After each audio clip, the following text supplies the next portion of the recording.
Attention, if you're making an offer in North Carolina, you have to become familiar with what due diligence fee is.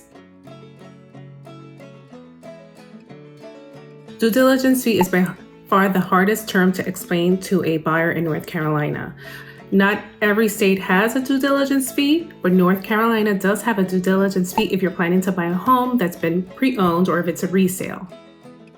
So what exactly is it? Besides the price, which is very important to the seller, the next term that I would say that's really important is the due diligence fee. The due diligence fee is a non-refundable deposit that you're going to offer the seller so they can take their home off the market while you do your due diligence. So while you're doing your inspections, while the appraisal is being done, while you're sending vendors to quote for different things, and also making a repair request, that time, that is what you're paying for.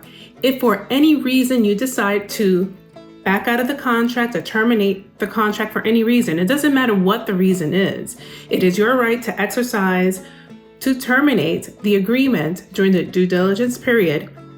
If you do, you do not get your due diligence money back. However, if everything goes through and you decide to go ahead and go to closing, you will get your due diligence fee credited back to you at closing.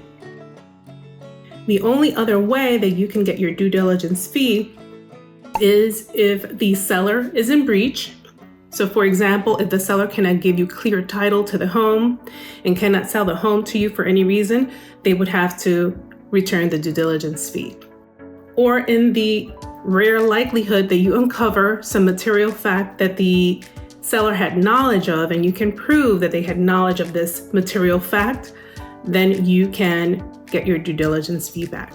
So due diligence fee, what is an appropriate amount? It just depends. It depends on the purchase price. It depends on whether the home is getting multiple offers or you're in a multiple offer situation. It depends how long the home has been on the market or how many times it's been back to the market. So all those things factor in. You do have to talk to your buyer's agent to come up with a plan on how to present your offer. So there is no set amount. It's not 1% of the purchase price or anything like that. As a buyer's agent, I always like to keep it as low as possible for my buyer. However, as a listing agent, we would like to see a significant amount because, hey, we're taking this home off the market so that you can decide whether you want to buy it or not. So I hope this helped clear up what due diligence is. If you still have any questions or concerns, you can contact me directly and I'll be happy to do a buyer consultation with you to go into the other terms of a contract that will impact whether your offer is accepted or not.